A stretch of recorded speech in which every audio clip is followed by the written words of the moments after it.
everybody to episode 2, Living with Leukemia. This episode is titled Treatment. So today we're going to be bringing you information in regards to Archie's journey in relation to his treatment plans, his path so far, what's to come, any questions that I might come up with.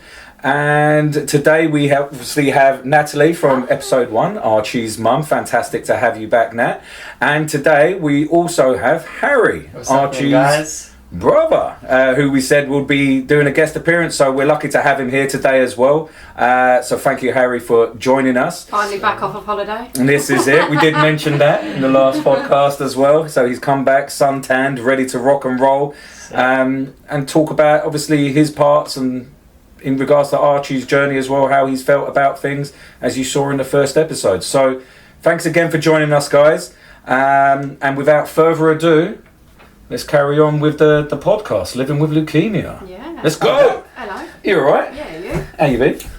I've been good. This week's been a bit stressful. Yeah? Yeah, but I've been good. You've been all right? Yeah. What about you? Yeah, I've been good. Yeah? Yeah. How's Turkey? Hot. Very hot? Yeah. Have fun out there? Yeah, bit Without of fun. me? Oh, yes. It's better Yeah. when your mum's not there. Well, this is it. Doing some dodgy bits and bobs out there, were you, yeah? That's it. Go on, show everyone at home your tattoos and stuff like that. Go on. Show off a little bit. Give you a moment of glory during this podcast. There you go, Russ. On there. Beautiful, gorgeous. Didn't you say you was going to get mum on your neck? Don't dare. No, glad you're both well, and thank you again.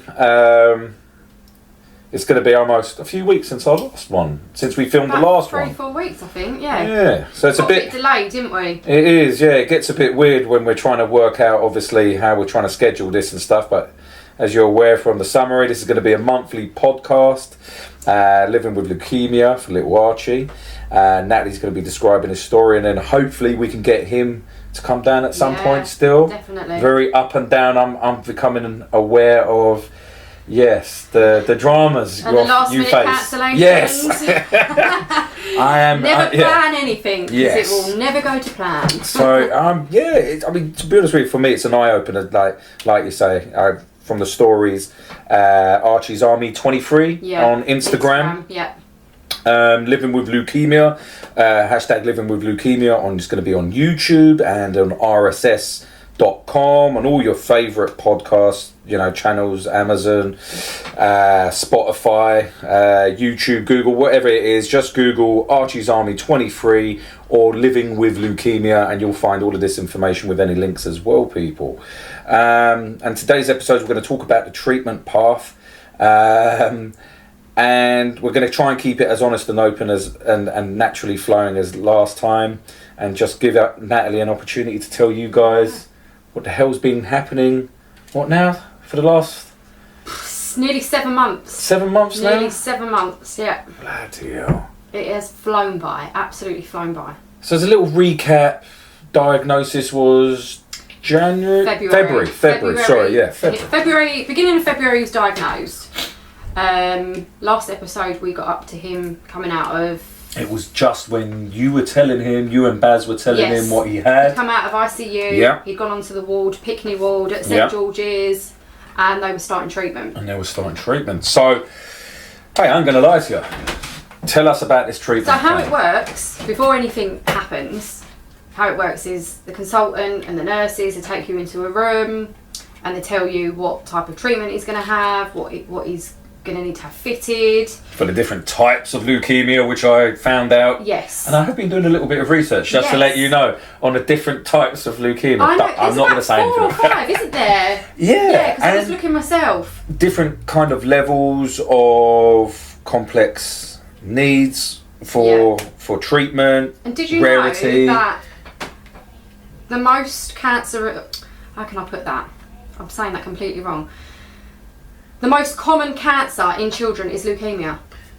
And we were talking, not how common it is, but we were talking about last time how we don't like to speak about cancer, especially in children. Yeah. And to hear something like that. I didn't know that. That's what I mean, it's common. It is the most common cancer in children. Do you know what I'll do? I'll put in the summary as well, the percentage, because I'd love to find out afterwards as well, like what's the percentage, of cancer cases and stuff like that. Because if it is the most common, how many kids are getting this? Do you know what I mean? Must be thousands and thousands and thousands. A lot more than I originally thought. Yeah. Because, I mean, since I've been on Instagram, you're finding more and more and more. Especially in my local area, there's so many children. And you just think, like, how do we not know what's going on? Like, it's almost like a secret society. Yeah. That's the only way to explain it. Once you're in the inner circle, in a bad way, then... But it's crazy, yeah. And I think the funding for leukemia is something silly, like 4% or something like that. It's so I take it the majority of the funding goes towards breast, prostate, I think the main one is breast cancer. Yeah, what people consider the main things, obviously depending on whether the hell you're going through it or not, if you know someone and stuff. But going back to, obviously, when he started, they told us that he'd need to have a PICC line fitted. So they took us in and they told us how it was going to get fitted, when he was going to go down, everything like that, because he was too skinny to have a port fitted at the time. So on day one, I believe he would go down, they would fit the port, not the port, the PICC line. Yeah. They would fit the PICC line, which goes in the arm, make a small incision, goes in the arm and comes down. To near the ribs, I remember you saying. That's where the port is. Yeah. So originally you had the PICC, which goes in the arm, and then they call it a wiggly, hangs out the arm. Yeah. That comes up the shoulder, goes in round by the neck area, comes down and sits into an artery. This side was where he had it. Yeah. So he had that fitted on day one. He had a bone marrow aspiration, which is where they take the... Well, they take the bone marrow to just test it to see what type it is, to see if there's any matches or anything. So they take the bone marrow to test how much of the bone marrow is leukemia blasts. Okay. So they could tell from the blood test what type of leukemia it was, but now they need to test the bone marrow and how full the bone marrow was of leukemia blasts. Yeah. And it came back that he was at 40%. I mean, is that really bad? Really good? That's not bad. Not bad? No. I heard that. I thought it sounded bad. Like, some kids are at half 100%. His marrow was some kids are at 100%. Wow. Okay. But our consultant actually said that when they looked under the microscope, it was actually like 100%. But what they tested in the bone marrow was just at 40%. It's weird how they explain it, and I'm like, it's so much information to take in. So I believe on day one, I'm just going to check my notes. I'm going to bring my notes here. Bring them out, just to let you know. So what happens is when you're diagnosed with leukemia, you have to go on it's almost like a regimen that you have to follow. There's, I think, 1, 2, 3. There are 4 main chemo cycles that are really, really, really intense. Yeah. In between those cycles, you have breaks because they have to count recover. And count recover basically means that... White blood cells, get it back up. Neutrophils have to come to a certain point. They have to reach 0.75. Yeah. Platelets have to be at a certain rate. HB has to be at a certain rate. Is it kind of uniformed or is it case by case, if you know? Like, is it based on Archie's needs? So they're like, okay, we need to get it in this kind of range or something like that? So it's basically, there's a set... Oh, okay, limit cool. for all the children. Oh, they have to be above a certain... Just so that people at home know as well, so that, so they don't think it's a case by case thing and think, is this really high, is that really low, is that this? So if it's a set figure, that makes it a little bit more helpful for parents at home and stuff like that, and people going through it to go, okay, this is where we are. So on day one, he went down for the bone marrow aspiration. He also had a lumbar puncture, which is where they insert chemotherapy into the spine. And that goes into the spinal fluid that sits around the brain. Yeah. Because leukemia cells sit there. Yeah. They also test to see if there's any leukemia cells there, and his was negative, thank God. It's really good. I take it if it's in an area such as near the sort of like the I can't remember what they call it, like some form of sac or something like that, where all the spinal fluid is and stuff. I take it that's bad. I think it can cause. I don't hold me to this. I do think it can cause children to have fits and things like that. If it goes. That's what I thought. If it's somewhere as close to the brain and stuff like that, it cause some complications and stuff. Okay. So that was day one. Day two, we started the hard stuff. I mean, when they told us that he was going to have chemo, I just thought, right, okay, 6 months. Didn't think that it was going to be like 3.5 years. Yeah. Me, really naively, I just thought it was one chemotherapy drug. I had no clue. I would have thought the same, to be honest with you. I wouldn't have. I'll be honest with you. Before he was diagnosed, I had no clue about chemotherapy. It sounds really bad. I thought they just kind of plugged you into the machine, pumped you through whatever the chemo was. It's kind of it, really. That was just the assumption honestly, I had of it. I really didn't. And, then we have to sign consent forms to say that we're in agreement with him having this treatment, we're in agreement with him going down for bone marrow aspiration. I couldn't do it. Really? I wouldn't sign it. I don't know why. Just about to ask you that. I had to get Baz to do it. Because in the back of my mind I'm thinking, if something goes wrong, I feel responsible. Yeah. That's what I was going to say, let's break this down. I was ready to break this one. But then I think, is that selfish of me to put Baz in that position? No, because, you've just said it to everyone at home. So, no. I'm sitting there thinking, I'm going to look selfish for putting him in that position. I don't know. I wouldn't see it as a selfish thing to kind of do. Because you're doing it for Archie, isn't it? Yeah. I just couldn't do it. I feel. I mean, this is you tell me from on the wrong route and stuff. Like you say, you've done so much for him already. Signing, it's like the final thing. If that makes sense. I'm sending him officially on this journey now. You've had the diagnosis. You've had that. Yeah. Okay. It's official that. But this is starting the treatment. The treatment journey. Yeah. This is the bit where you'll hear, hair potentially falling out. Appetite loss, appetite gain, weight loss, weight gain, sleeplessness, irritability, all of that jazz. Yeah. That's the path you're going to be going on. And it might have been, what? I couldn't do it. Bring yourself to it. You couldn't bring yourself to it, So, the way they explained it to us was, the first, this is one of the strongest chemotherapy drugs. It's called daunorubicin. And that would be given on day 2. Yeah. And they explained to us that it's a red chemotherapy. It can turn your urine pink. It can turn your tears pink.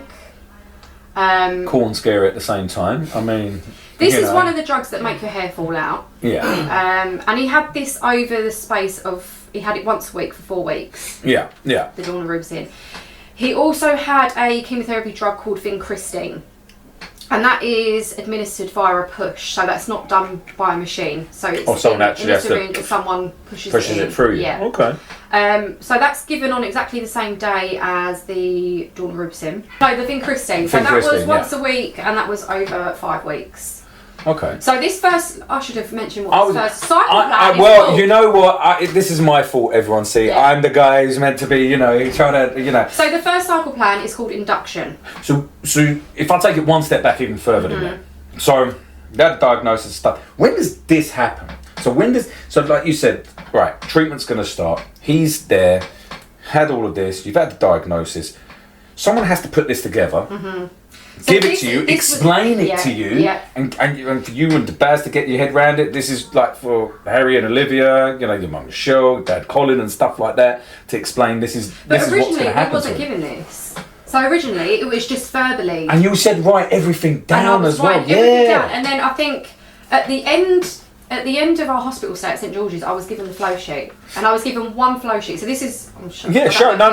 Show people. So this is what a flow sheet looks like. So that is, unfortunately for you guys on a podcast, if you go into the YouTube, you will actually get to see this. So yeah, by all means, go to our YouTube podcast as well of this, all right? So this is what a flow sheet looks like. And this is regimen B. It's just a lot of drugs on there. Yes. It's just a lot of drugs. And basically, this is what they start with, which is induction. And what they aim to do is throw absolutely everything at blast them. It. Yeah, absolutely blast the cancer. They want to get rid of it. So by day okay. Yeah. So day 1 they start with bone marrow, the lumbar puncture. By day 2 the daunorubicin. This is what I'm going to go into it because it is literally go for it. Go for it. This is the most intense part of it. I would say this at this point was very, very intense. Because they don't know what's 100% going on. They just want to hit it with everything. No, they don't know what they're up against. Blast it out, yeah. He also had a chemotherapy drug called pegosparagus. I hope I'm saying that right. Pegosparagus. Oh, you got that. Which is... Yeah, you got a figure. So that's a leg injection that goes in the leg. And he had that... that twice over the space of 4 weeks. Okay. So that was also quite intense. Are you aware of what each drug does? Just No. for people. Oh, you're not. That's what I was going to ask you as well to say, because that might be a good thing, obviously, for a later episode and stuff to explain. All I know is that these drugs aim to kill the leukemia cells, the leukemia blast. That's all I know. That's just an interest, as a parent on the outside, that's just an interesting thing to know. Yeah. Like you said. It's not explained to you. Yeah, you've signed that. You're putting your faith, like you said, you're worried you couldn't do it yourself, so you've got Baz to do it and stuff. And then you've got all these drugs and not knowing what these drugs exactly are. It's the things that they say come along with it. So with daunorexin, it can affect the heart. Right, and does he, because of my dad's health and stuff, he has to take a drug and then he has to take another drug to counter that drug? No. Is there anything like that in his treatment? Okay, that's good. But they started him on steroids, so it's dexamethasone. Yeah. And this was given to him, I believe, over something like 35 days. And I think, you know, when you see children with cancer and you sometimes see them and they're really swollen and ballooned, so that's what the steroids do. They really... Water retention, the whole get a hot belly. They can... I mean, they call it roid rage. Roid rage, roid rage. I remember I was joking with you about that a little bit, and you were saying his appetite's nuts. When we were at St George's, I mean, he was waking up at 6 o'clock and saying to Baz, I need you to go to McDonald's. I need two chicken sandwich. No, what was he getting? He could have ate the whole menu. What was he ordering though? It was two the breakfast. 2 McMuffins. Oh, sausage egg McMuffins. 4 hash browns, and he was still hungry after that. Fucking hell. I don't know, where's he putting it all? Like, don't get me wrong. I mean, I was glad he was eating. That's all I wanted to do was eat. Yeah, before that, he wasn't eating anything at all. So, and then we were told that he was having antibiotics that were given at weekends, twice a day. In hospital, I didn't really have the responsibility of giving this to him because the nurses were doing it all. And so the steroids, the nurses were coming in and giving to him. The weekend, we call it the weekend drugs. Weekend antibiotics, the nurses were coming in and giving it. So we weren't really being trained on how to do or what to do. So this is the first cycle. This is happening over a week period? So no, the first cycle is over 4 weeks. So you've got a 4-week period here. Mm-hmm. So you're in the hospital with Archie, right? Bearing in mind we was only in hospital until... That's what I was going to ask. Third week in, so you've got 1 week you're going to definitely be doing at home and stuff. So when did they show you what needed to be done? Or did you kind of ask? They didn't. So how do you do it then? When they told us we were going home, the nurse came into the room with a bag of medication, sat down and said he needs this much on this day, that much on that day, instructions are on the box. Just like a sort of GP pharmacy kind of thing, just follow the instructions on it. There's no injections, no intravenous, nothing. It's all just pills. So we would get appointments. So when we left St George's, we would then get appointments from the Marsden. Yeah. So we would then go to the Marsden for any chemotherapy going forward. Okay. And it would be shared with our shared care hospital, which is Pembury, not far from you. Just down the road, So that was basically induction. It was everything thrown at him. So also on day 9, they also do the bone marrow aspiration again. So by day 9, they want to test that the chemotherapy is working. Working or gone down, all right. Yeah. So by day 9, his leukemia blast had come down to 0.019. No. So the doctors actually came in and said he was doing really well. He's responding to chemotherapy really well.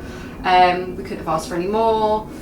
How did you feel about that? I didn't understand it. That's what I mean. I understand it now. Yeah. But at the time, I didn't understand what that meant. Were you just going with the flow? Yeah, because it was like lingo. It's like they use their lingo. Yeah. I don't know what that means. Yeah, because that's what I mean. It can be, like you say, last time you were speaking, you felt lost.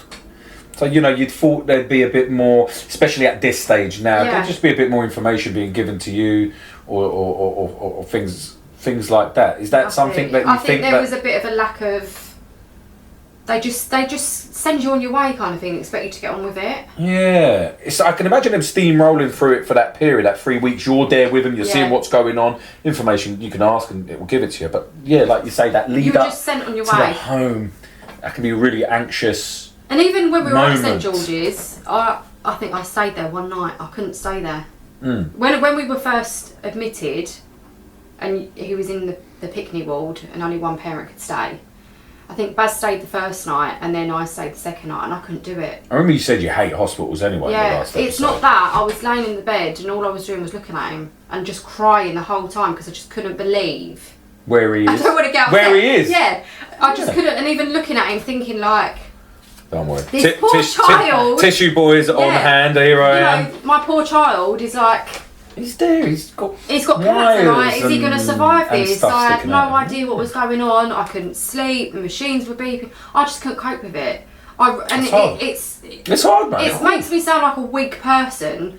You know, I'm mum. I should be there. I should be the one staying with him every night. I just could not do it. You ask yourself this though: had you been there up until that point? Yeah. There you go.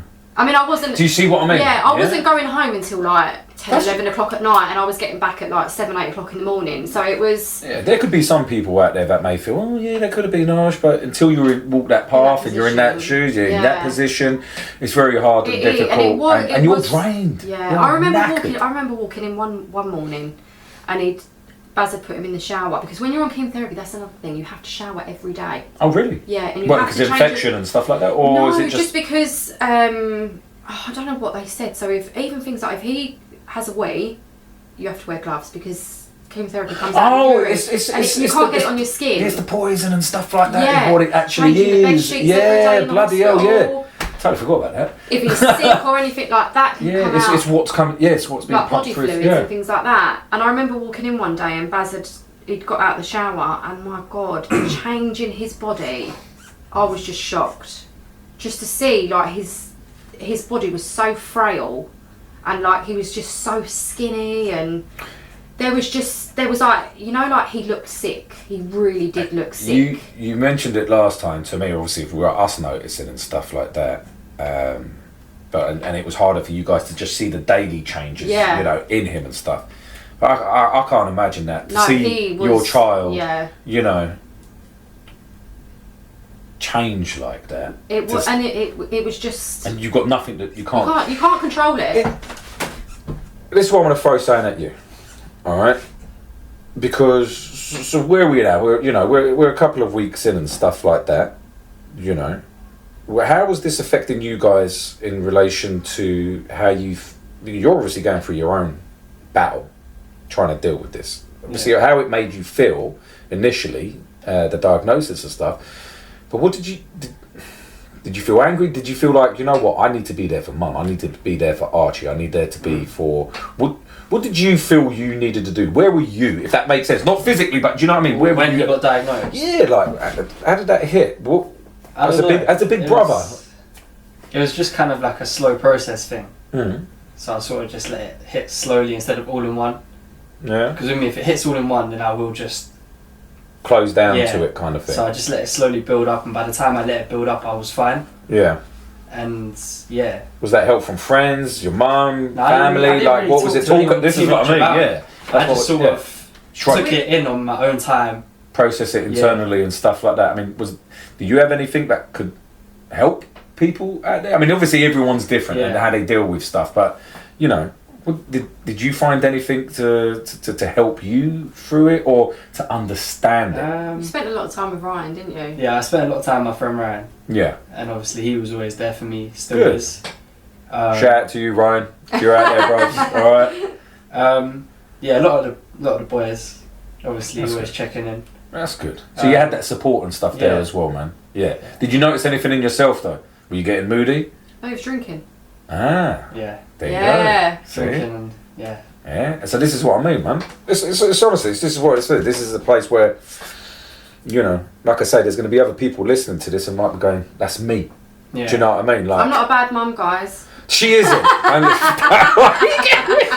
ain't bad mum. I don't just let him go out drinking, please. Oh yeah. Come on, you know what kids are like. I mean, he's not really a kid, but. Yeah, Harry with his gorgeous looks and everything, as you can see and stuff like that. Unfortunately for those on the podcast, can't see and stuff. But how old are you, Harry? 17. 17, you know. You say that, he's got a bloody tattoo. Now I'm going to look like a bad mum, ain't I? He done it behind my back, guys. Oh, it was the wrong arm, actually. Look, there you go. I didn't have an idea he was getting no, it was not.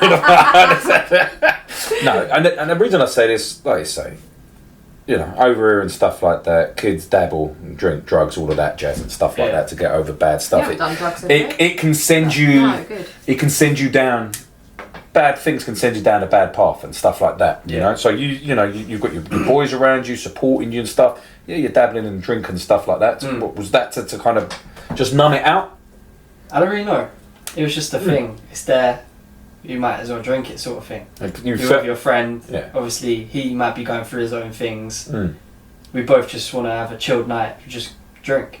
Yeah, I get that. I get that. Just, by the end of de-wind and stuff like that, chill out and things and. Yeah. Okay. No, that's cool. That's cool. Because that's why I say I ask it and stuff like that, bro. Because depending on your age, you know, your mum's journey and what she's going through as a mum. Do you know what I mean? But you're as a brother and stuff like that. And your mum said something last time in the last episode in regards to that. You're a very protective big brother as well. Yeah. Also with Olivia. Is that possible? You know, and that's a beautiful thing to hear and stuff like that. So that's what I mean, like, you know. I think we'd be driving down here and you was winding her up in the car, wouldn't you? Yeah. Do you want to do an impression? But no, man, it's appreciated to hear and stuff like that. You know how you felt.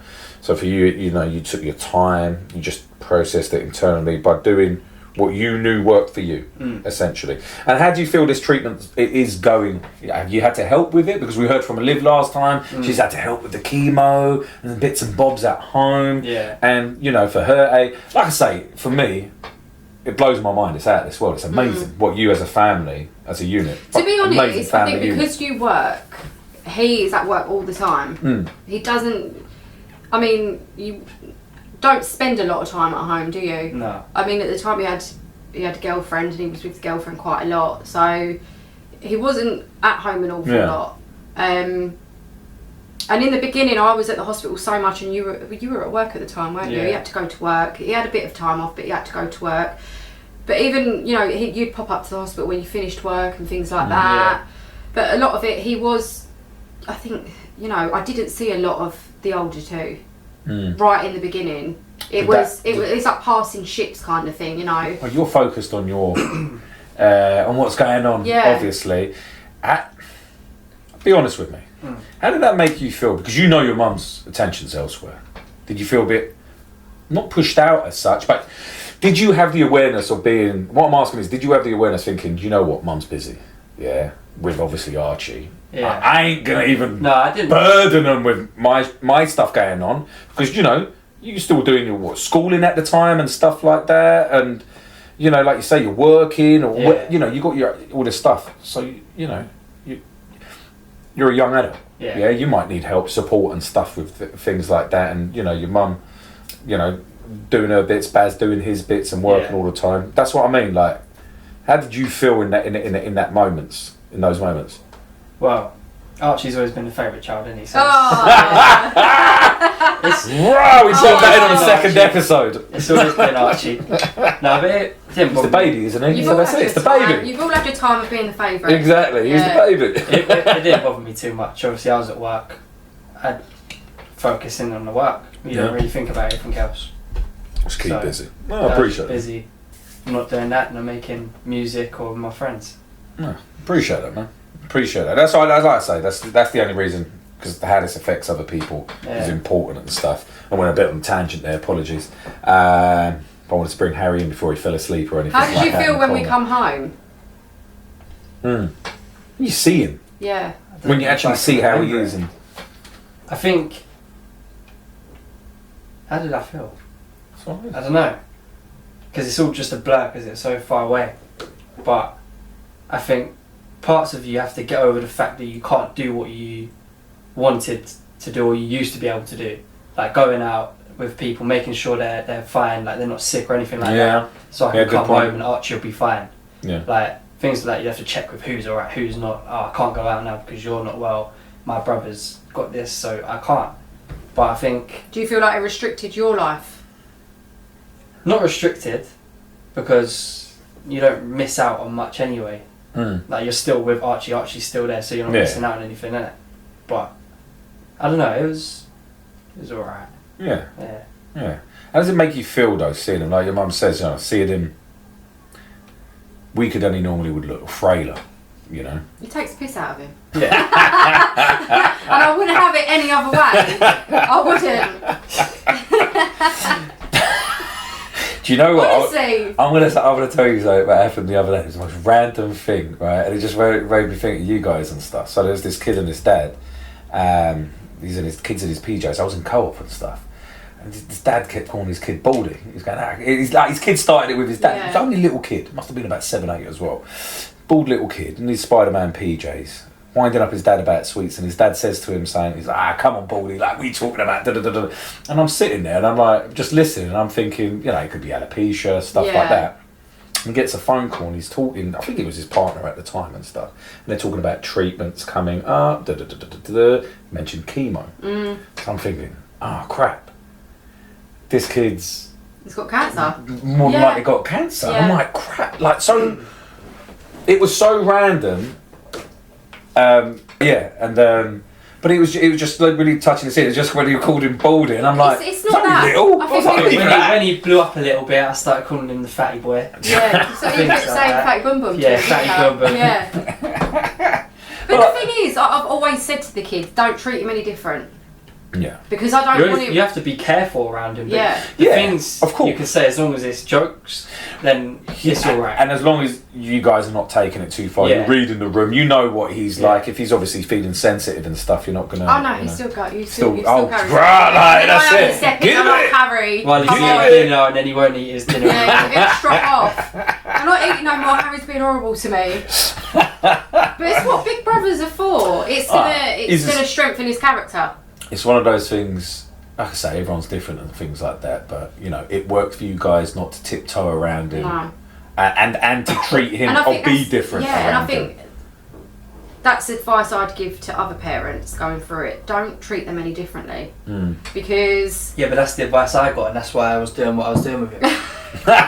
You just went double into it. Like, don't treat him any different. It's not that I didn't want him going to school and then people saying, oh, that kid's bald, because he'd already got it off of us at home, not me, because I wouldn't call him bald, but you and your sister, and Baz is bald, and he'd say to Baz, oh, you got egghead, and Baz would go, yeah, but you're egghead and all. I've been abusing Baz's egg for years. So he got it from everyone apart from me, because he's my favourite. His loving mother.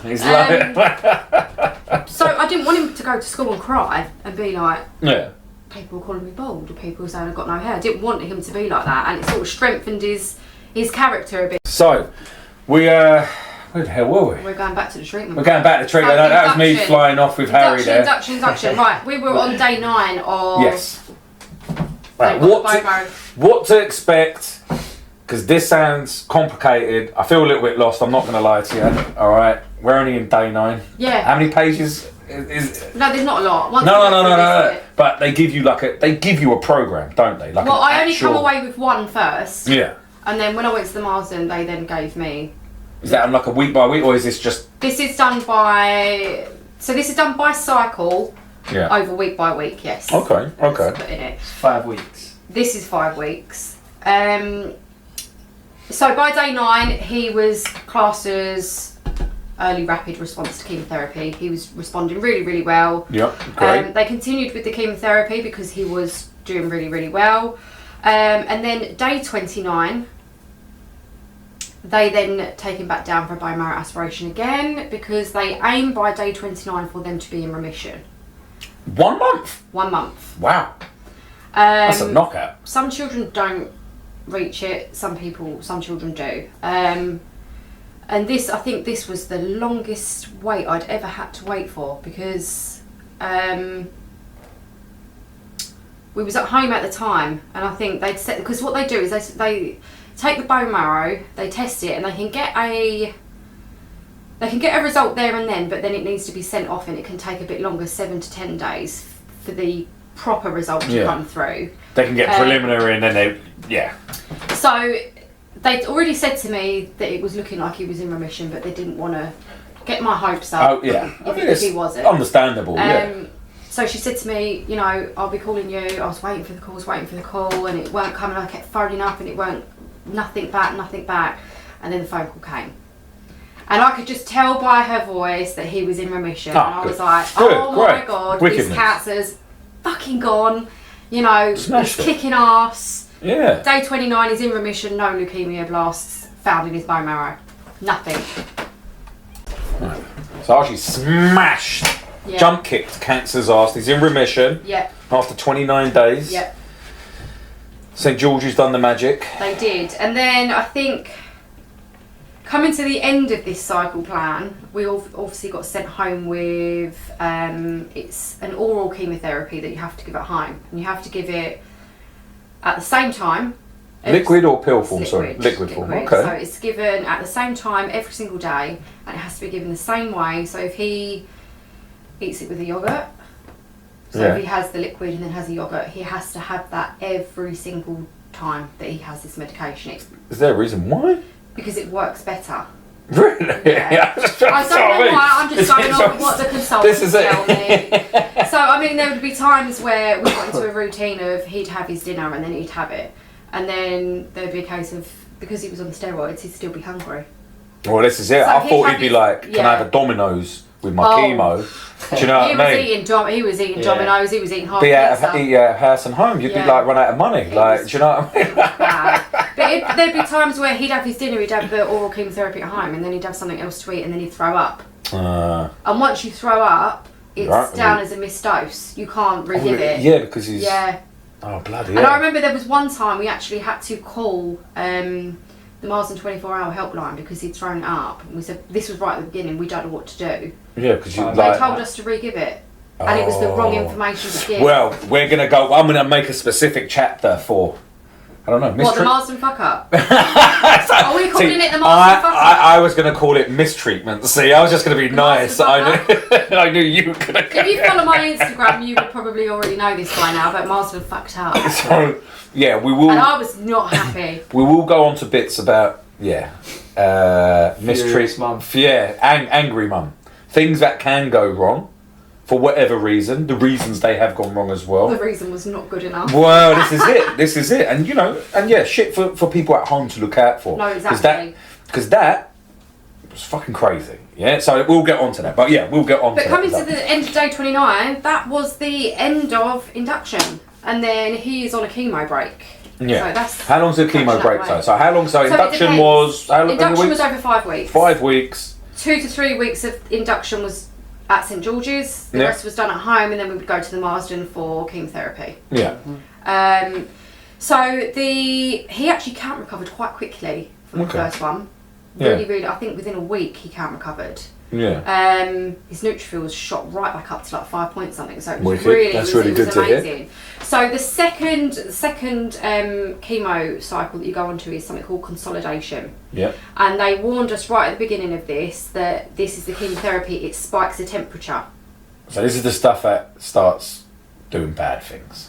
I wouldn't say doing bad things because he wasn't particularly too unwell with this. He just spent a lot of time in hospital. Okay. Because with children on chemotherapy, if you spike a temperature of 38, you have to be admitted to hospital for a minimum of 48 hours. Just to check over, make sure it's not this, that. Yeah. Because, but I believe this is only if you're neutropenic. If you are not neutropenic, you'll go in, they'll take blood cultures, and if you're well, if you need antibiotics, they'll send you home, and you can go home. Because he was neutropenic, he had to stay in. They said the blood culture to make sure that no bacterial infections were growing anything in his body, anything like that. But we knew this was down to the chemotherapy that was causing the temperature, and I think he spiked 2 or 3 times over this cycle. So the cytarabine, what happens is cytarabine is given over 4 days, over 4 weeks.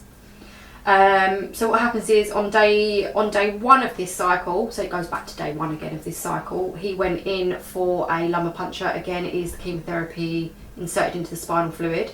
Once he was awake from that, no it isn't actually, I've got my dates mixed up. Day 1 and then a week later, a couple of days later actually, 3 days later, he goes into the Marsden and he has something called cyclophosphamide. Okay. And this is a chemotherapy that goes alongside cytarabine. and it goes in via like the drip machine, and it goes in over 4 hours. Yeah. So the chemotherapy is actually over half an hour to an hour, and the rest of it is a flush. That's like the old school stuff. That's what I was going to say. When you've been talking about the treatments, that's how I pictured it. Is like you see in the films, it's like in the drip bag, you just kind of just sitting there, and it's just flushing through you slowly. And so stuff. that's cyclophosphamide always has to go alongside cytarabine. So he had that, and then the same day they administered the cytarabine, and that is given, I believe that is given via a push. I don't know, it was that long ago. It's either done by a push or it's put in a machine and it's given over quite a short amount of period. No, it is done by a push. Yeah. I am right, it's done by a push. It's saved in my highlights to my Instagram. So, again, this was just a simple plan to follow. Oral chemotherapy at home, given each night, and weekend antibiotics. So this was really, really simple. I was going to say that doesn't sound. This was a lot more simple. So is this why they called it kind of like the consolidation kind of phase? Because it's just. It's 2 visits to the Marsden, 3 visits to the Marsden. Sorry, 3 visits to the Marsden over 1, 2, 3, 4, 5 weeks. So after the first initial hit at the Marsden, you have community nurses that come in and give the cytarabine at home. Yeah. So they come in every day, they take his temperature, administer the cytarabine, and I think by the 2nd week he'd spiked. Right, okay. And then we managed 2 weeks at home, and then he spiked right at the end, and then he spiked 2 weeks later. I believe this was because this was the cytarabine coming out of the body, and he obviously spiked at that point. He really started to lose his hair a lot more around this time. By the 3rd week of daunorubicin, it started to fall out. So because that's going to be a key thing for people. When did you notice the change? So I made the decision. I spoke to Archie about his hair because he had very, very long hair. Jack Grealish hair. It took him months to grow it.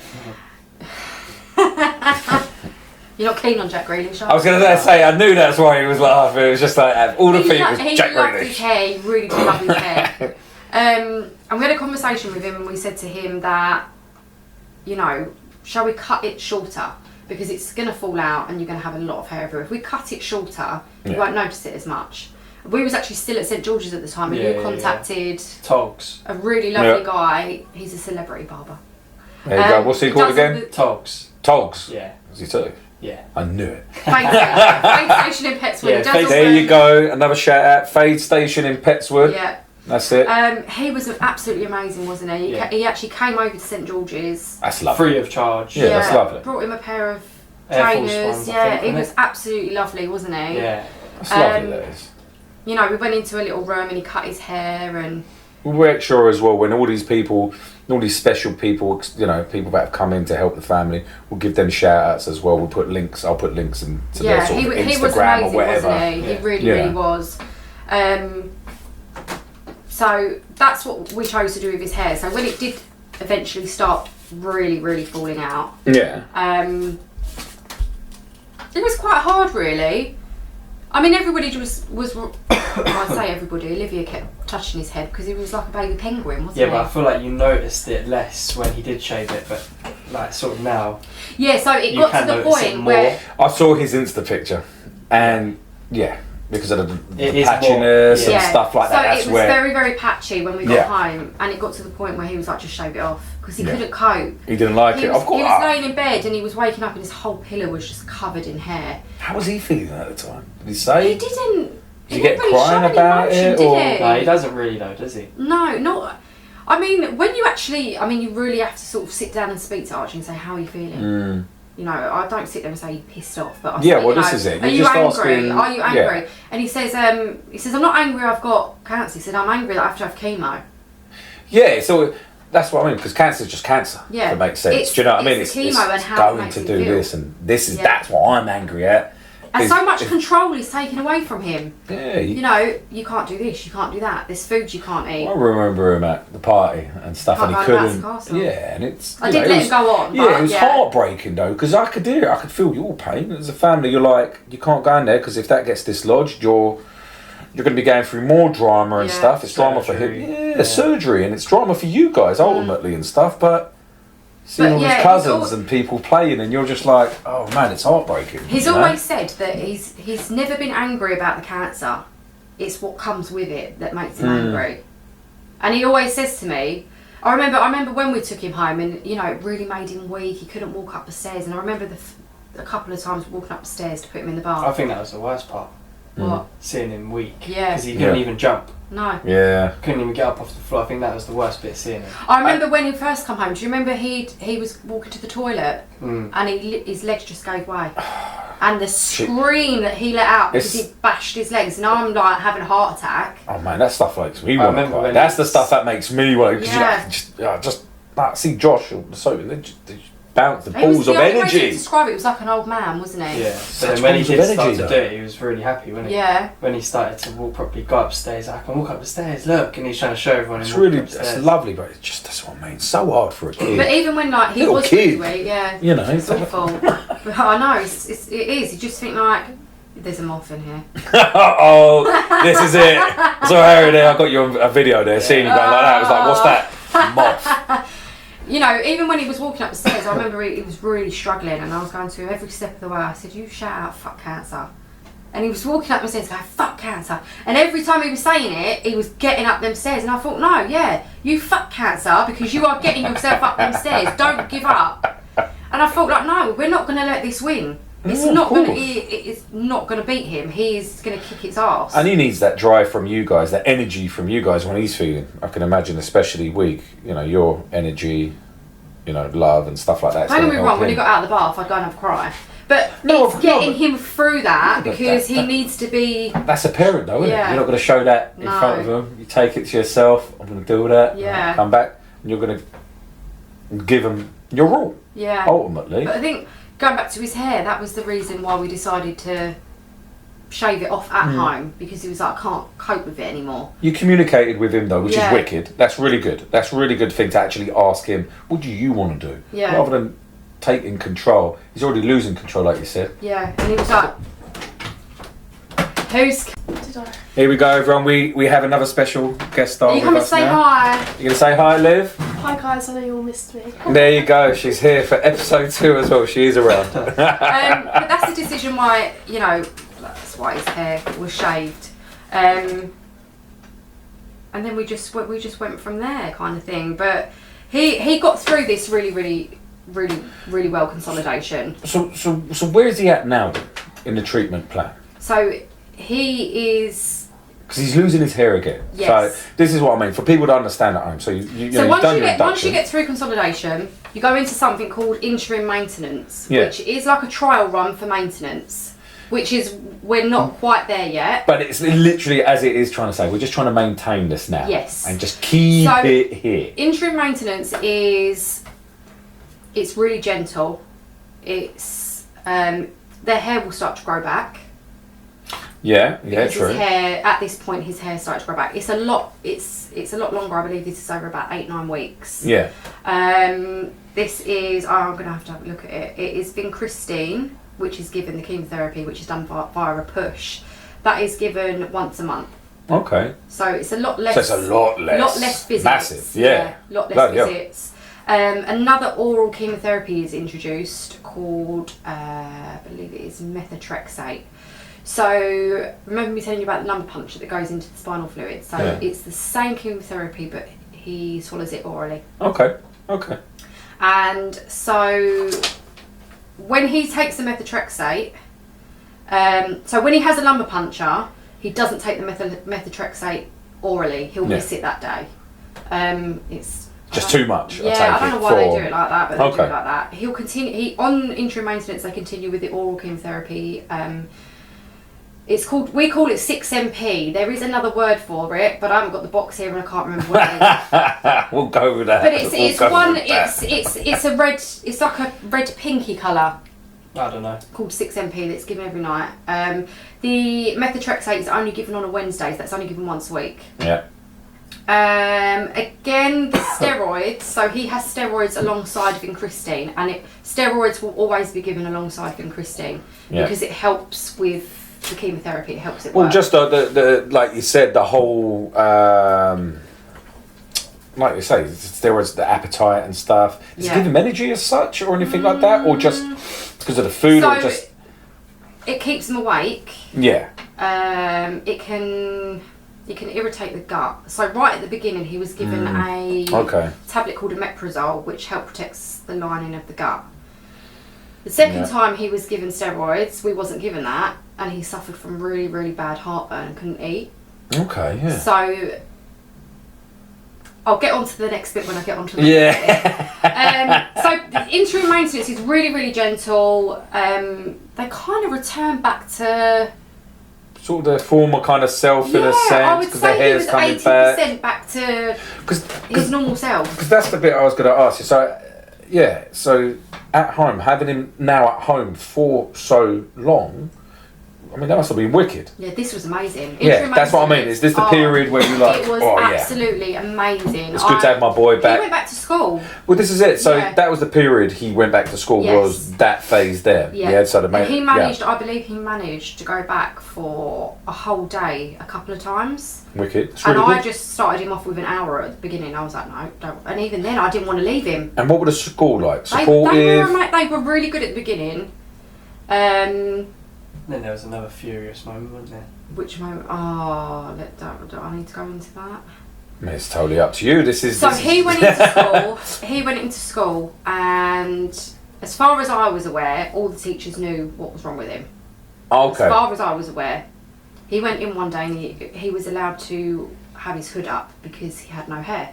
Oh. He'd gone into a room to eat his lunch with his friend, and I believe that, I don't know, is she a teaching assistant or something? Someone who was unaware, had gone in and asked him to take his hood down.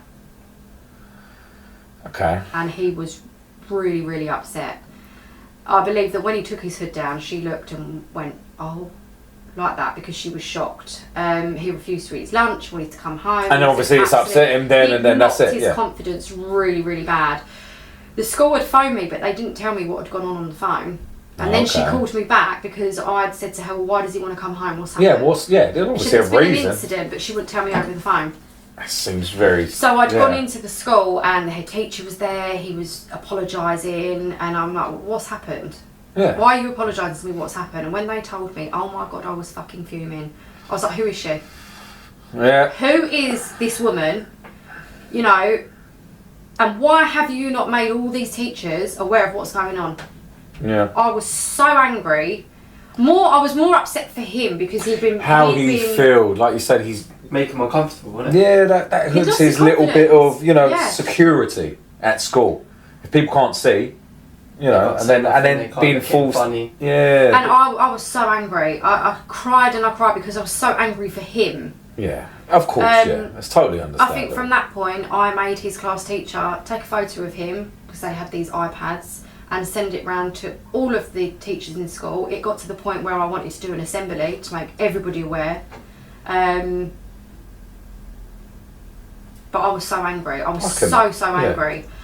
That really did annoy me, so I was like, how incompetent are you that you can't even let your staff know that you had a sick child in school? The reason I want to say, again, pitfalls, it's important for people at home to know about little things that they can do to make sure that these things don't happen. No, exactly. It sounds bad, but in the sense of using Archie's story as a way of learning so that their kid or them or whoever doesn't or might not, they still might, obviously, depending on where they are and who they are and what's happened. But this wasn't the first day he was at school either. Well, this is the worst thing. He'd been there for... a couple of days, at least a week he'd gone in. But I think he'd managed, in this chemo cycle, he'd managed to go in for maybe just over 2 to 3 weeks. And he was due to go in just before the summer, but I think somebody in the other class came down with chicken pox. So at that point, that's a big no. That's it. Yeah. It just isn't worth it. But we loved this cycle because he really was time at home. It was amazing. He was more himself, wasn't he? Yeah, and it fell when his birthday was, so he got to celebrate his birthday. Mash up on Christmas, and then you get this at this. There you go. I thought, how lucky are we? Like, we got to celebrate Christmas. We got to celebrate his birthday. That's really good. That's what I mean. That's nice. Little some moments. Children don't get that. Yeah. They might be in hospital on their birthday or something like that. On the treatment wise, on a random one. So you're aware of the treatment, you know what you got to do. Yeah. I mean, like you said, you simplified it and made it like, I just need to read a box. But obviously there's more to it, you know, so then that. Who else picks up on the treatment? I mean, obviously, God forbid, if anything happened to you, what have you put in place to make sure, obviously I take it Baz, like your mum as well. I've written everything down at home. If I'm ever not there, everything gets written down. How it needs to be given. Yeah. Right at the beginning, when the oral chemotherapy come home, I wouldn't give it. I wouldn't touch it because I was so frightened of what they said to me. Get it on your skin or... It's going to melt. It's going to melt into bone. If this is so toxic, I'm putting it into his bloody mouth. Like, what's it doing to him kind of thing? And I'm, my mind was just running away with me. I was like, I can't do it. Baz, you've got to do it. Can't do it. And then I think after about a month, I just got used to it. And I was like, right, of course. It's fine, I can do it. And I think at one point, we were training for the 3 Peak Challenge. Yes. I'd gone out on a walk with Baz, not realising he was due to have his methotrexate on Wednesday. He was at home with Liv, and I had to phone her. Oh, is this where Liv was talking last? And she was on FaceTime, so I was like, put gloves on. Is this what you were saying last time when you started having to give it as well? Okay. She's only ever given it once. Cool. It wasn't actually too difficult. Well done, though. That's really good. But he has this habit of when you give it, he'll make himself gag and throw up. Oh my God, I used to get so angry with him. Can I say something? He did not want me to give it to him. At all. No, but he did it. Yeah, he was amazing. That's really good. On both your parts and stuff like that. Yeah. But that's what I mean. We've obviously Harry, like your mum. I don't think Harry would. You wouldn't give it to him, would you? He would be too nervous. I think if push came to shove, I think they'd all. If I needed to, yeah, of course. Like, seriously, I would, but I wouldn't. He would be jumping around like, Mum, I don't know. I did it. I just the only reason I asked. I'd rather not. You thought, I've got Harry trained on it, I've got Liv trained on it, I've got Mum, Dad trained on it, Baz trained on it, I've got the neighbours trained on it. Wreck. He would be like, I don't have a clue what I'm doing. You've got to come home now, Mum. He would literally be like, get in now. Liv's the calm one. She's like, right, okay, I'll do it like this, I'll do it like that. Am I doing it right, Mum? Like on FaceTime or whatever. Because she's the responsible one. That's good, doesn't it? We have to train you up a little bit more, don't we? But I mean, interim maintenance, this is a lovely break for the kids. Yeah. Alright, it's still shit being on chemo, it's still shit they're going through it. But this is the intensity of it is really, really the side effects of it. Down.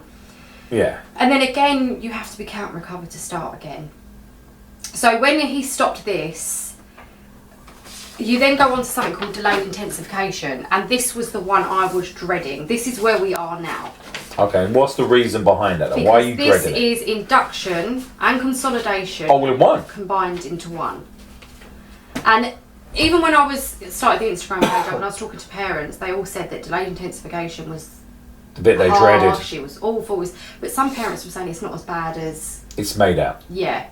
Is it dependent on obviously how the kid reacts to everything? I think so. I mean, I think he's smashed every cycle that he's on. That's just, maybe that's me being biased, but he is smashing it. It's great seeing him in the pics and stuff like that. The bits that get. Don't get me wrong. There's days where he's. That's what I mean. And I see some of the pics, and I can see he looks frail. Yeah. And you can see his energy's not there. Yeah. Like when he's walking up the stairs, and you see him holding on to the banister, like you could just feel. Even when he was trying to run, do you know what I mean? It feels like he has weight. Yeah, that's what I mean. You can see it, see it in the pictures. It's like you said, like he's like an old person in a bad way, but like in a child's body. But you see it. He's hunched and he's just trying to pull himself out. And he was walking with a hunch, wasn't he? We had to keep saying to him, stand up, but he can't because he's so just weak. He just doesn't want to hold. That's why I asked about the hunch and stuff. Yeah. Glad you said that. I'm just aching everywhere, and it's like. Before it'd be running up on stairs on all fours. Yeah. Just be flying around. Yeah. But this is the one that I dreaded. I really did dread it. So what was going on in this one then? So what happened in this then? So even leading up to this, he weren't being he just wasn't count recovering, and I was I think it was about 3 weeks, and I was really panicking. I was thinking, what if the cancer comes back? all these emotions were going through my mind. I couldn't think. I was phoning the hospital. I was like, what can we do? He's not count recovering. Do you want to ask him what they would do? Do they just go straight back to square? Everything was fine apart from his neutrophils. His neutrophils, they sat at 0.6 and then they kept dropping. And I think at 2 weeks in a row we were still at 0.6. They weren't coming up, and I was thinking, oh my God, what if the cancer comes back? And I was thinking, like, I shouldn't be thinking like this, but the Marsden was saying to me, this is normal to be feeling like this. You're going to worry, you're going to panic because it's been on chemo for such a long time. And in the end, we were told to stop the weekend antibiotics because sometimes that can stop the counts from recovering. Okay, yeah. They were stopped, and I think by Monday he'd come up to like 1.2. Okay. And we were like, yes, we're ready to go. And I'm like, yes, let's get this shit out of the way because this is shit. So yeah. I was really panicking because he was going on. So in the beginning, I had daunorubicin, whereas this time the red chemo is called doxorubicin. Yeah. So they're similar, and they are the strongest chemotherapy drug to be given. They're given to adults, but they're just slightly watered down. Watered down, yeah. Yeah. Now, do you want me to discuss the fuck up now, or are we going to discuss the fuck up on a later? Well, no, I think now because it's the flow.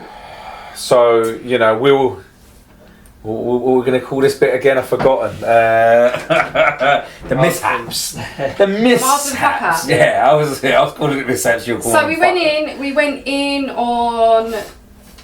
So no, I'll tell you what happened actually. So had there been any? By the way, sorry. Have there been any fuck ups up until this point, other than the school, obviously? No. So everyone's been on points, the Georges, the Mars, the.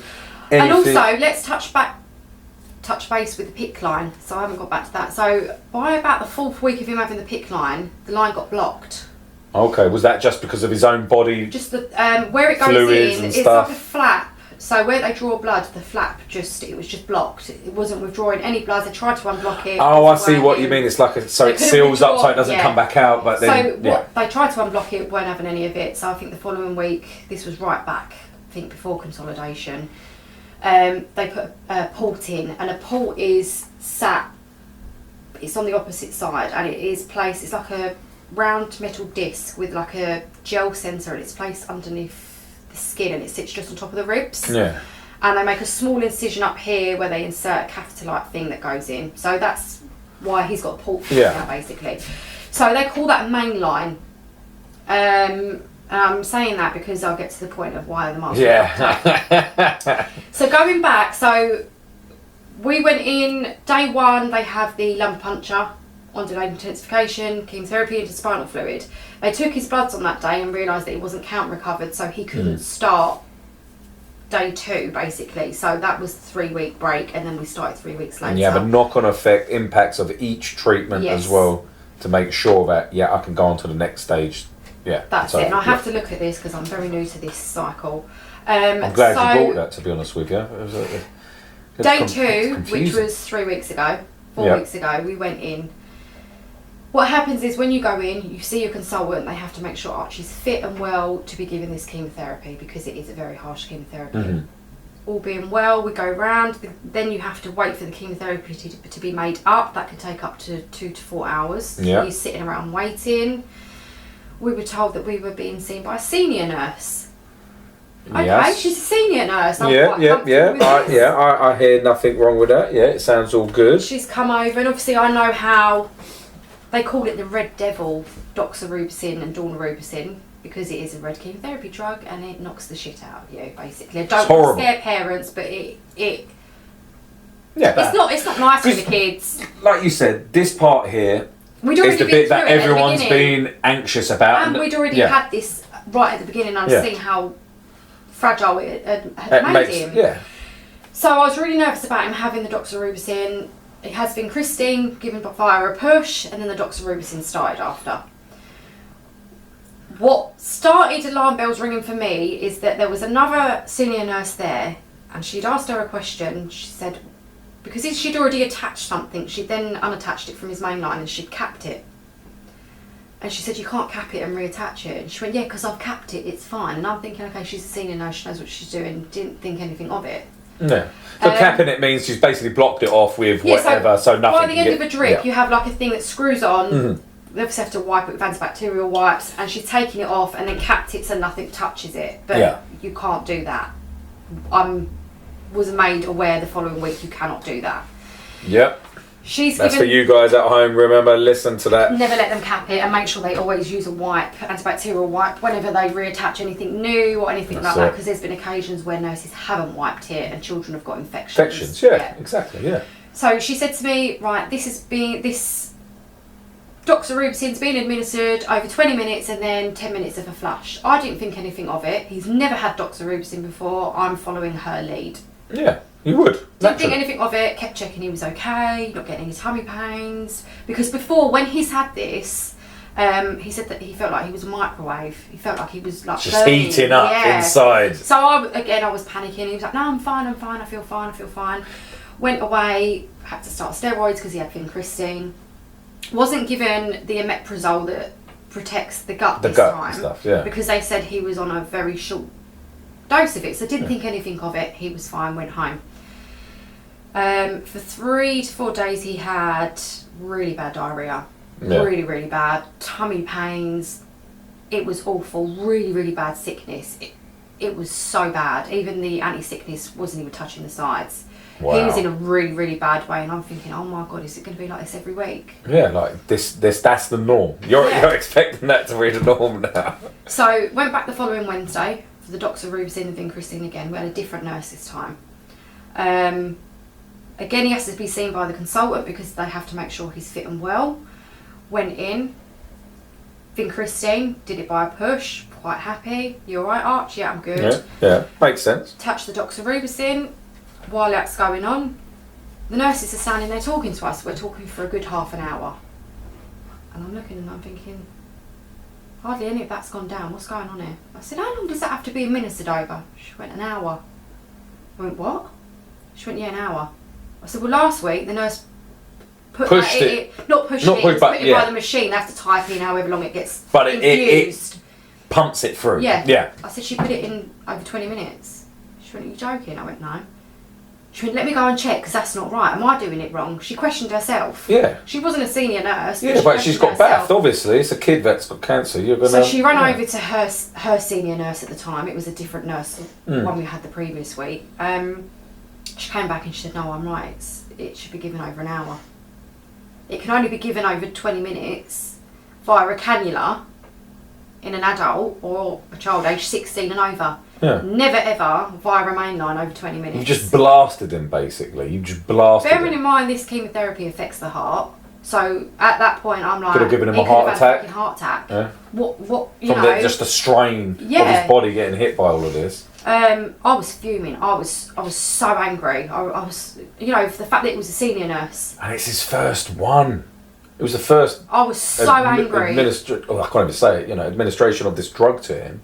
And they'd fucked it up. So, I don't think they realised how angry I was, and I'm sitting there and I'm really winding myself up. I saw the video of Baz pacing the room and looking like he was just going to headbutt a wall or something. What do I do? Is this nurse just made a mistake? Like, what do I do? And I'm thinking, no, I'm not having it. I'm not having it. How dare they? How dare they make such a fuck up on my child? This ain't antibiotics they're giving him. This is chemotherapy. 100%.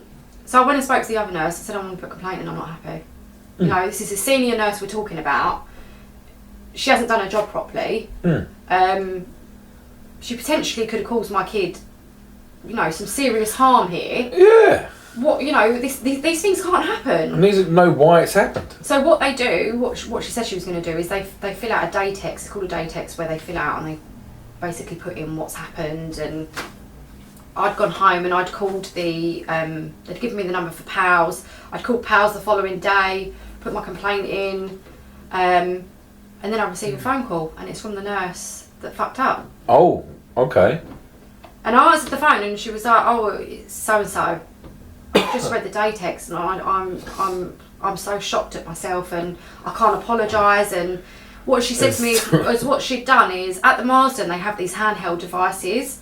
So they've changed their systems there, so the children get a wristband, and every time they have chemotherapy, they scan the chemotherapy, and then they scan the wristband to make sure It all signs up. It's all electronic. It's all audible. So with this handheld device, it has instructions on how to give chemotherapy. What she had admitted to me is what she'd done is read the top part, which said can be administered over 20 minutes, but hadn't scrolled down.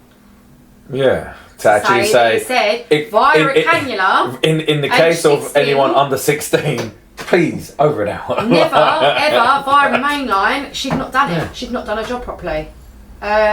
So what happened? Was it like, I'm sorry? I was like, she apologised. All right, cheers, thanks, bye. I was like, how dare you fucking ring me? Like, can you not imagine I'm going to be fuming with you? Like, why would I want to hear from you?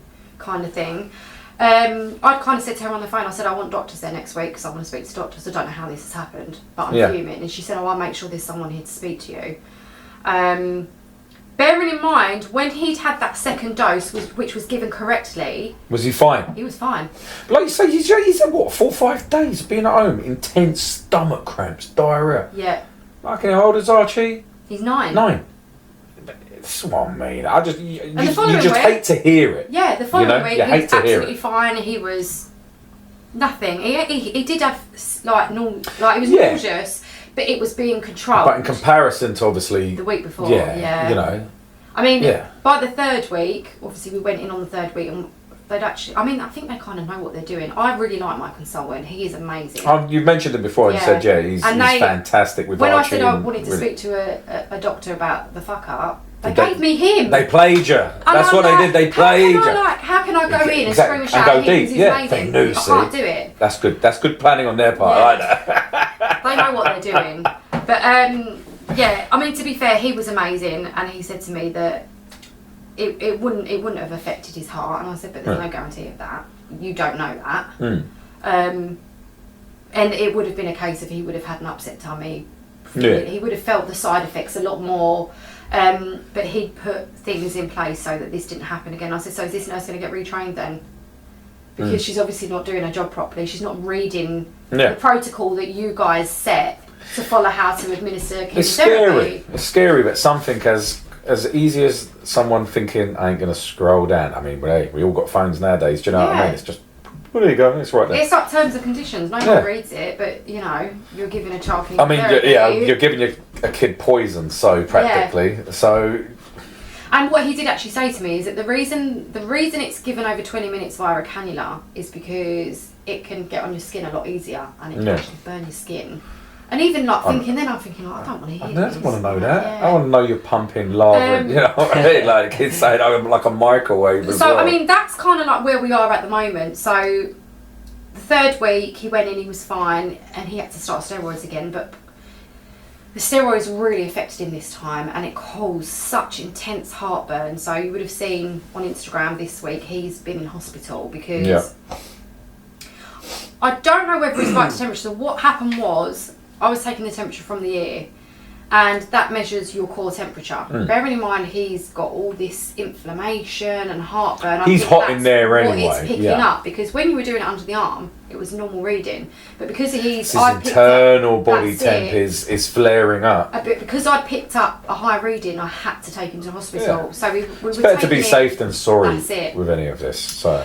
And I think he couldn't eat. He was in such bad pain. It was really, really bad. He lost 8 pounds in a week. That's a lot. Because he just wasn't eating. And I think some of that is to do with the chemotherapy. 3/4 of a stone almost. Yeah. You know? And he's had 3 weeks of intense chemo again. Yeah.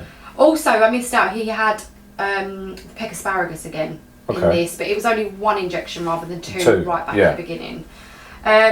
So right now he's home.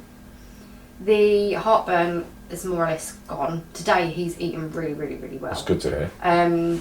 He's been given something called lansoprazole, which is almost like it controls the acids in the stomach. They upped the dose so that, because the 15 milligram wasn't even touching the sides, he was still like screaming in pain. So there's... Yeah. So he's had 2 days of antibiotics as well, because he spiked temperature and they have to take blood cultures. Blood cultures were negative, but they believe he's picked up a bit of a urine infection, so he's on some oral antibiotics at home for that. He's had a bit of an upset tummy, not too bad. Actually, last night, right, so because Harry's been a bit unwell, we'll tell this story last night, shall we? So I've put Archie in my room, so I'll share like with Harry, so they don't pick up anything because you've had a bit of a cough and whatever. And I was absolutely knackered last night, and I've fallen asleep. I must have been in a really deep sleep, and all I'm hearing is Harry go, "Mum, Mum, Mum, is Archie alright? Is Archie alright?" And I'm like, I must have been in a really deep sleep. I'm waking up, I'm running in the room, I'm like, "Archie, Archie, are you alright?" He's laughing. Because he's farted. And Baz is laughing with him. They're both cracking up, and he's thinking Archie's crying because he's like laughing. And he's trying to keep it in so he doesn't wake anyone up. So to me, it's like he's like whimpering, crying. He's struggling. He's in pain like that. He's pissing himself. He's like, I just farted and it was so long. And I'm like, oh my god, like seriously. It's good he's still laughing and smiling and stuff. But So where do you go then with this treatment then? So you're at this point then. So we're on a break at the moment. So in the middle of delayed intensification, you have a break right in the middle because he's done the 3 weeks of doxorubicin, pegoasparagus, vincristine. So that block is done, and then they give you a break in the middle, again to count recover. Yeah. I believe he will probably be count recovered by next Monday. So he'll be due to start the second part of delayed intensification. We call it DI. Next Tuesday possibly. Next Tuesday, and I take it there's no chance of school or anything over not the next. For the minute, no. Not even thinking because about. we've had so many delays. It's just pushed everything back. But you're not even considering it. No, it's getting better. It wouldn't be possible for him to go to school. It's getting better. Yeah.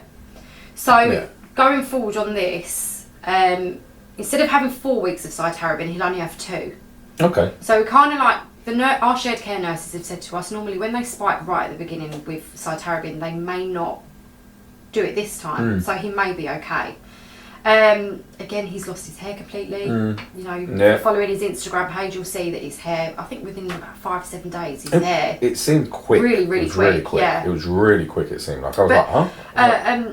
A girl I met at a lovely girl I met at St George's. I mentioned her name, Lily. I'm sure she won't mind. She's amazing. She lives there. We want the shout outs. Yeah. We want those heroes. Maybe Lily can come on and tell her story. Well, this is it. We want all the heroes. We met Lily at St George's, and if it wasn't for Lily and her family, talking to us at St George's, telling us about what they were going through and everything like that. I'm in, contact with her quite a lot via Instagram, and she said the second time your hair grows back a lot quicker and things like that. Good. I believe she's in maintenance now. It's good to have that support network, not just the friends and family, but people actually going through it or dealing with it, like you say, so they can tell you if they're ahead in their journey. Yeah. At least you know what's coming up and things like that, That's which is it. nice and supportive for you, man. I mean, that must mean. She's amazing, her and her family. It don't always look dark. No, do you know what I mean? No, there's a light at the end of the tunnel. They say the first 6 months are the hardest, and I will vouch for that. They are, because it's like you don't know whether you're coming or going. You're learning. Yeah. I mean, right at the beginning, when they were saying all these names to me, I'm like, I'm never going to get it. I was going to mention that. Yeah, how do you keep up with it? Fuck do you say even some of these names, right? I'm sitting here, and I'm just going to go and flex the looks in, and I'm like, you crack on. You say that. Oncology families will know what I'm I know. Well, this is how do you like the way you pronounce it? I'm like, okay. And I'm like, right at the beginning. I mean, Baz was the one right at the beginning, wasn't he? He was the one that knew. All I know is cowpox, it's alright. Yeah. Baz can barely talk the best of times, so that's amazing to hear, to be honest with you. That's just for you, Baz. He was brilliant right at the beginning. I'm like, I was getting upset with myself thinking, I'm never going to be able to know what this is. And now I'm like, people look at me and they're like, what's this? But once this 2 weeks of cytarabine is done, I'm going to throw that away because I don't like delayed intensification. It's shit. That's it. He's done it. On to maintenance, and this is when we can fucking celebrate. That's it. Last page, Pete. Maintenance is basically, it is a 3-month cycle that continuously repeats itself. Okay. So, again, there may be breaks in this. So if his counts drop too much, his chemotherapy dose will be altered, it will be lowered, sometimes it will be stopped. Yeah. But this is literally 1 vincristine a month. Yeah. So 1 visit to the Marsden or to our shared care a month. Not bad. It is 1 lumbar puncture every 3 months. Which Solid. is really, really good. Home oral chemotherapy every single day, unless it's altered. Weekend antibiotics. It's pretty clean then. And then obviously the steroids alongside the vincristine for 5 days. Compared to everything else you said, that sounds bloody simple. And this will continue. This will continue to repeat itself. So this is maintenance. This maintenance is basically to keep the cats away. to keep the leukemia cells away. So when do you then? Because like I say, my mum's cancer is different and stuff like that. Yeah. You always go back for your checks and stuff like that. Yeah. But there'll still be weekly bloods. Yeah, but when do you get that moment? When? So it's like, they're like, you know what? That's it. It's gone. It's gone. Yeah. So it's gone now. Yeah. So he's in remission. The cancer's not there.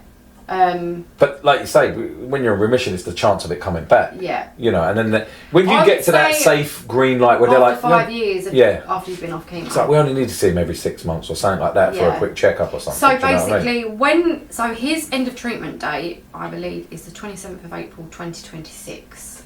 That is the day he will stop everything. And how old will he be? He will be 11. 11. Wow. And he will be in year 7. And he's just going into year 5. And this is what I was laying in bed the other night, and I was really getting upset, and I was thinking all these things he's going to miss out on. Like, that's mad. Like year 6, you go away for the school for a week, don't you? Yeah, you can't be able to do any of that. Will something be put in place for him to sit his SATs if he's unwell? Because exactly. You need your SATs. Yeah, you got your SATs as well. They do and like he's a lost year so 6 much trip to schooling as well. Yeah, there's he's not going to have to go on roller coasters, things like that. You've got all your induction week for year 7. I feel he's not getting in class learning. His knowledge will be put back, and all these other kids will do what they want, go to where they want for school. Exactly. That's whereas he's going to feel like he's just getting slotted in. Not be able to sit them, or he will sit them, and he's not going to be where he should be. He should be, yeah. And like you say, I think secondary school at the back of his mind. He will be near enough finished year 7. He'll be April year 7, so they finish school in July. That'll be an interesting point for you to discuss, obviously. Yeah. Even with going along with the podcast, you'll see how much he grows and how much he changes. That's what I mean. To get his different point of view from being a 9-year-old in primary school to then being an 11-year-old going into year 7. Practically a teenager. Yeah. That's what I mean. It's such a mad thought. You'd wish it was cleaner, if that made sense. That it'd all be finished by the end of primary school. No, that's it. So that at least, you can just jump in. He's got to carry everything on. Yeah. And he's still, like you say, I mean, obviously, depending on where he goes to, like depending on your area, if it's like the same school, like next door, same group of friends, same friends who's explaining it all. Kids that he's got, he's going through. And I ain't gonna lie, secondary school as well. The little shits, bastards. Come on. Yeah, exactly. Yeah. It's a lot more harsh. That's truly where I always believe that you become the person. I think the only good thing is that he's going to look normal. Yeah. He's going to. By that point, yeah, exactly. Yeah. He's going to be coming to the end of his treatment, so he's going to be well established into maintenance. Have you ever thought, like on a schooling side, of like catch-up lessons with him if he wants that over summer or anything like that? His attention span just won't be there. He just doesn't. No. Yeah. Yeah, I mean, I'll tell you one thing that happened. Right, when he went into school, I was with Liv this day. He went in and I thought, me and Liv will go and treat ourselves. We'll go and get our lashes done. So I said to Baz, if anything happens, you need to pick him up. Because I don't know how it's on you. Yes. Like tape and whatever, right? So I'm laying on the bed, getting my lashes done on the school phone. I'm thinking, for fuck's sake, what's going on? Archie's really tired. He can't cope in his lesson. You need to come and get him. So I'm phoning Baz. Can you go and get him? Whatever. Baz has got to the school. I've turned up at the school at the same time, thank God. Oh, yeah, okay. I said, what's happened? What are you feeling all right? I said, all right, I'm fine. I didn't want to do English. Shit, he's using it now. Yes. I just didn't want to do English, don't like English. I said I was tired, I wanted to go home. I was like, oh my, there's me panicking, like, oh my God, what's going on? Did you tell him off? No, I thought it was funny. Come on, he's going through chemotherapy. No, I know. Use it to his advantage. I know. That's just an interesting thing from a parent's point of view, like you say. He's like, some things you have to let slide. Yeah, when do you tell him? Do you tell him off? Like, it's... We'll come on to that at some point, I can imagine, over the course of this journey and story. I think 6 months into maintenance, it will get to the point where, come on, Archie. Yeah, that's what I mean. You're going to be like, take the piss. Because I know with maintenance, it takes about 3 months for it to sort of settle down and get the doses right and everything like that. So there will be, and of course he's had so much intense chemotherapy at the minute, it is going to take a while for him to build up. Get his body back and track. Are you going to be doing? Do they do physiotherapy as part of this as well? As part of okay, that's good. That's good. These are like the weird little things that are sort of coming into my head, like thinking, okay. And in interim maintenance, we was doing a lot of bike rides with him to build the leg strength up. That's fantastic. Like daily bike rides, and that was really improving his legs, wasn't it? He was really mad enjoying to it. think that he can actually do that when, like you say at the start, he can barely get upstairs. No. You know, that's what I mean. It's such an amazing thing to hear, to think how adaptable people are, but kids are amazing. Yeah. Just to think, 9 years old. They're so resilient. You're going through all of that. You're getting stabbed, prodded, fucking poked. Well, haven't you been ill a couple of times? And what's he said to you? Grow up, Harry. I've got shit, needles going in me. I've got. Oh man, that's it. He's going to gun you good. That's good. It gives it back as well to you. See? Yeah. He don't have it, does he? No. So sort it out, Harry.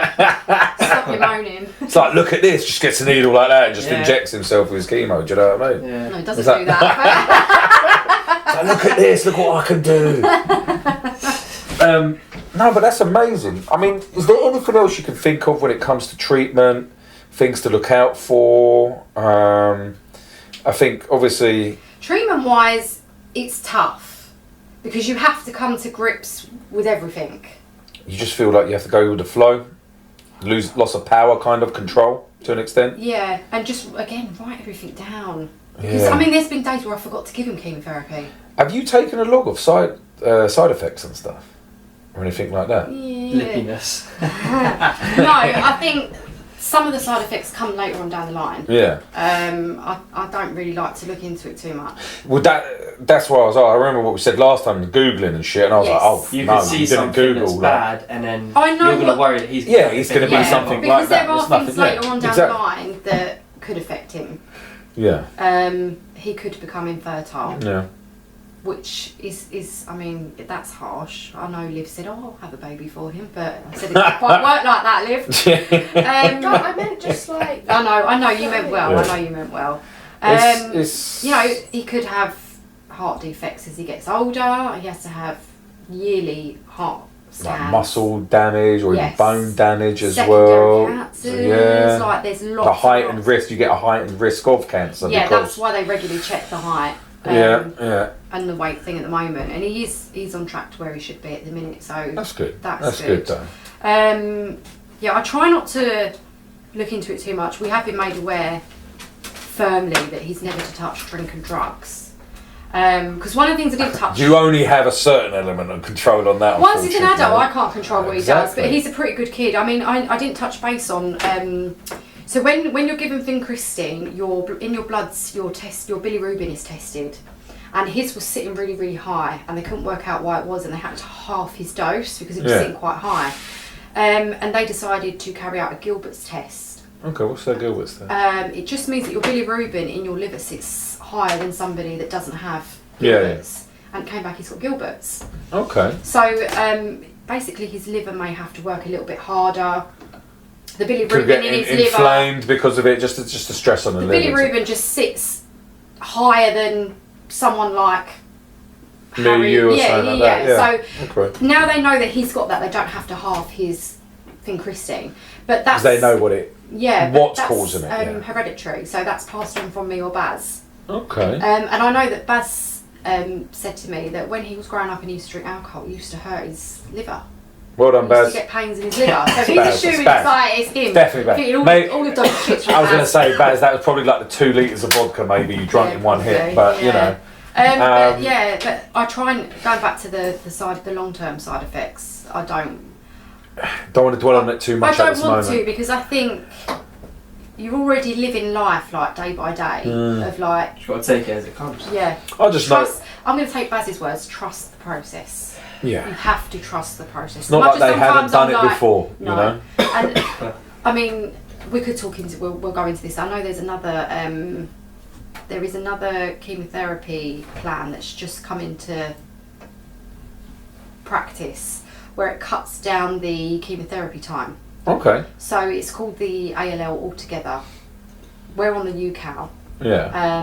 So Archie has to have treatment for 3 years. Boys have to have treatment for 3 to 3.5 years. Girls only have 2 to 2.5. Okay. Because they say that boys' bodies aren't mechanically built as well as girls, so their body. Oh yeah, mate. I mean, you guys give birth and stuff like that. Do you know what I mean? So Jesus Christ, you literally lose bone mass when you're pregnant, and all that jazz. So but with this new chemotherapy, the boys actually have it for 2 years, so it knocks a year off of treatment. Okay. And they actually did ask me at my last appointment if it was something that I wanted to do, and I said no. Yeah, just no.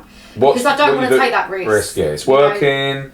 I don't want to lose. Yeah, if it's working. Yeah. Just keep it as it is. Yeah. On a random, did you guys all get tested for your bone marrow to see if it was a match for Archie and stuff? So what happens is that only happens if they relapse. Because that's the bit that's like the common knowledge, if that makes sense. So when people hear leukemia, they think bone marrow transplant. Bone marrow transplant, yeah, exactly. No. And when you were talking about the bone marrow and stuff like that, that's why I wanted to kind of ask about that. Like, why is that? If you knew, if it is, you know.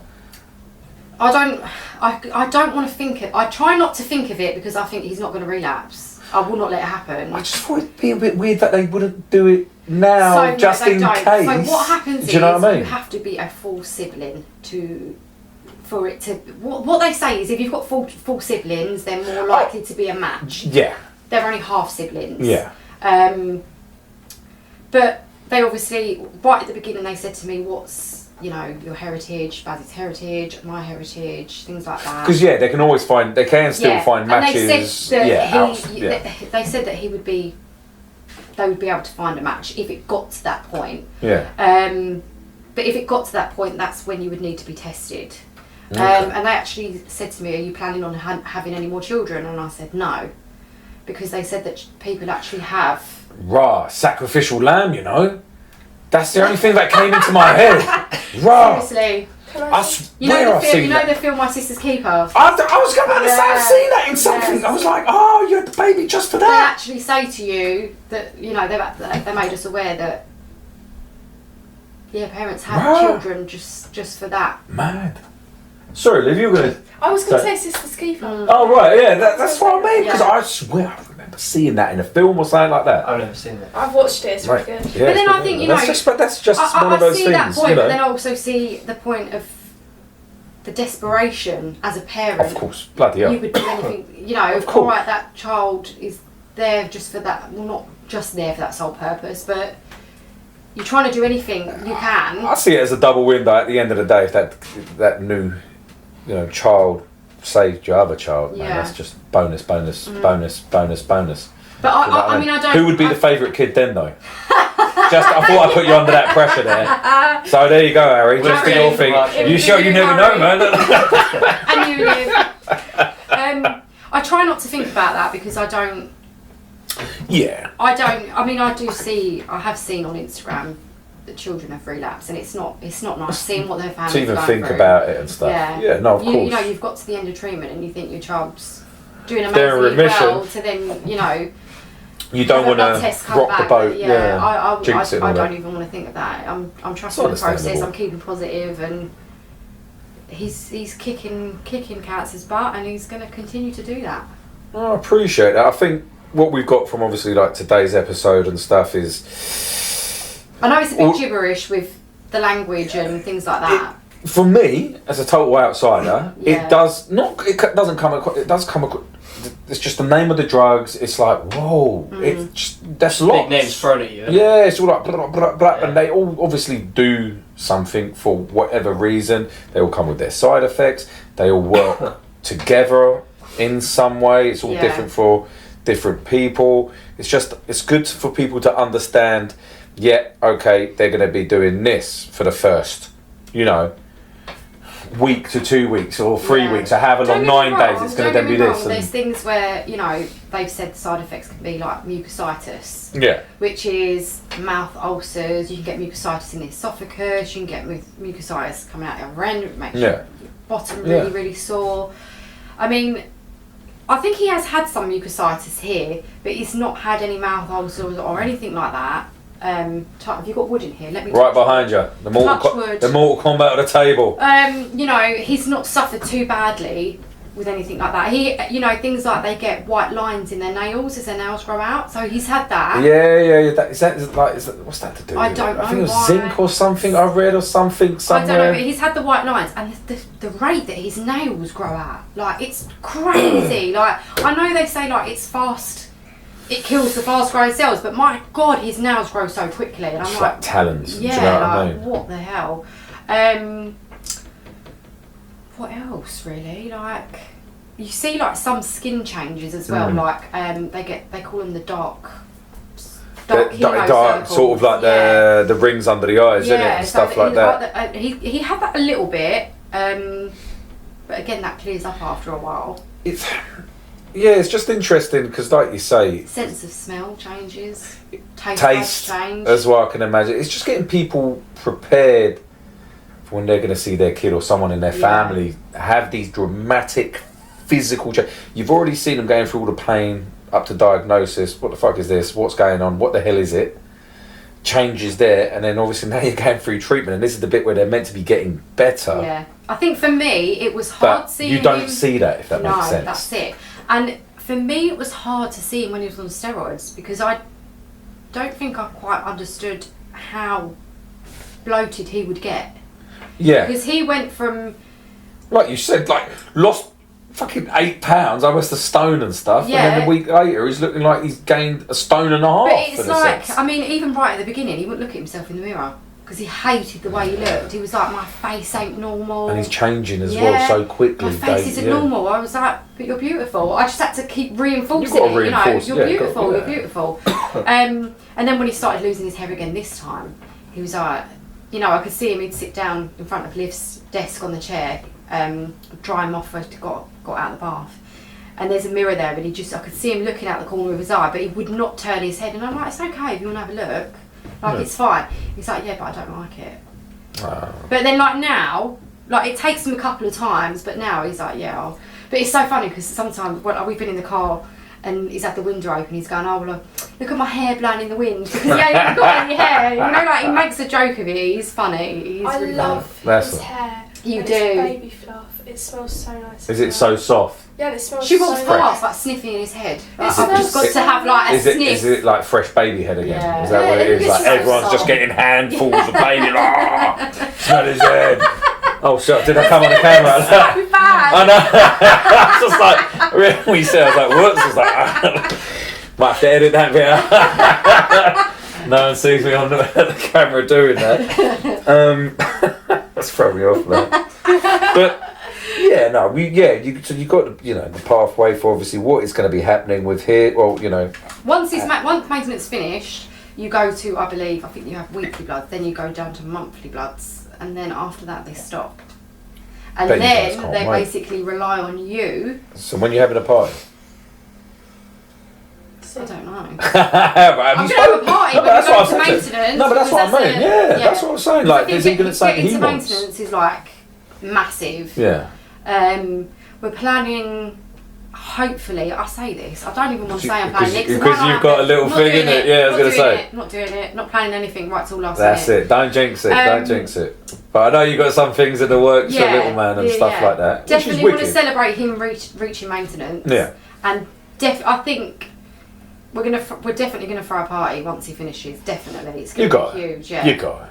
And we've got some, fun charity days coming up, like next year and things like that. We're doing a charity football match at the end of September. I'm on that as well, Pete. It's not just a big to let thing. you know. It's not a big thing. It's just Smash you up, Harry. Are you playing?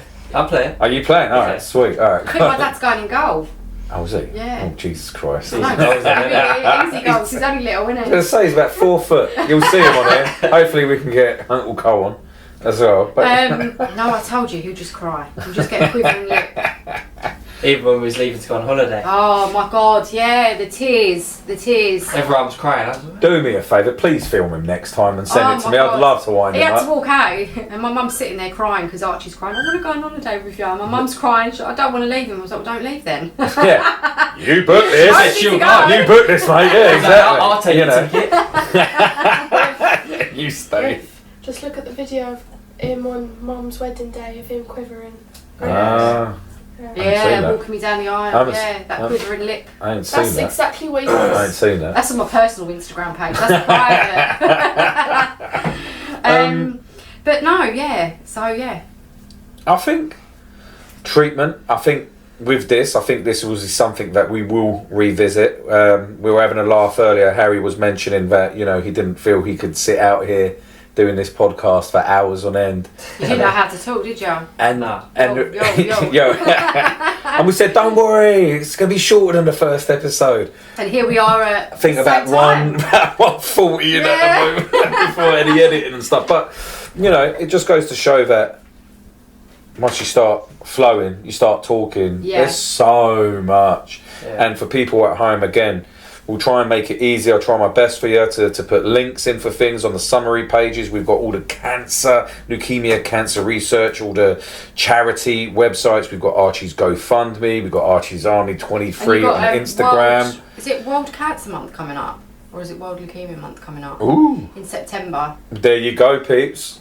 Get out there. This episode should air end of September, but we'll have some lead up information on Facebook, Instagram, TikTok. But what I'll do is I'll put the links in, because at the moment we're just blasting information out from my sort of work account and Natalie's account as well, and everyone else really. So we will kind of put the links to the correct YouTube page, our RSS feed as well, which we're using. So this is gonna be available on Spotify, Amazon, YouTube, Google, Apple, and all the major sort of players and platforms out there. So please subscribe, like, follow, all the Leave any questions. We've got an email set up for Archie as well, so that you guys can send questions to Natalie and I to feedback on this. Natalie made a really good point that there's people out there that has really supported her. It'd be lovely as this progresses, gets established, helps people out there, that we have others join with their journeys on this as well. Give some feedback, give some support back, give some shout outs to people that they want to honour because of the amazing work, because there's so many unsung heroes in this, which is apparent, one of which is Natalie and the family around her, and what they do are heroes and stuff. But people out there, I think it'd be good to get other people's perspective on what they went through as well. Their journeys, their battles, and unfortunately with this situation, there's not always a happy journey as such, a happy ending as such to anything. You'd rather not have this journey and the aftermath of it. But like you say, it's raising awareness. Exactly. And that's what we are trying to do. We might not be doing it in the same way as other people do it. We may not be the most professional. No, but we're doing it in our way. We're talking about, it's real. My experiences, what signs and symptoms that I notice, and, This is it. It's real, it's raw, it's honest, it's emotional. It's like I say. There's not been a lot of tears today. This is it. I've got you though. I've got you once. Keep the vibes up, don't I?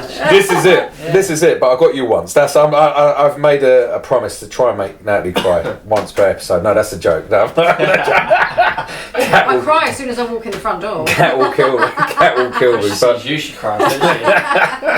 But we're gonna be coming back to the treatment side of things. You can jump in as well, Liv, so they can see you on camera. Oh, look, she's from a train of thought now. I'm just worried about the water on the floor. Oh, don't worry, we'll mop that up in a second. Sorry guys, it's a bit clumsy. This is it. We got bloopers in here and everything as well, people. But yeah, it's different than last time. She got a tan. So this is it. She's all fresh. You see but this is what it's all about. Yeah. At the end of the day, I've actually got a tan. He's more tan. I was going to say. I'm more tan. Sorry, white. Just a white arm comes in. How am I tanning you for Turkish? Well, I've got to hit the sun. You know how it is. I'll get it for at least 30 seconds. I'm the son of the milkman, as my family say. But no, thank you, Natalie, once again for being amazing and being honest as you were. Harry as well, superstar. For his first appearance, and hopefully not last as well, because we want you guys back, and Olivia as well. Welcome back as well. But thank you everyone for joining us again for Living with Leukemia, episode 2, treatment. The next one we are going to be looking at obviously more treatment as well, and the journey as it is, and also relationships.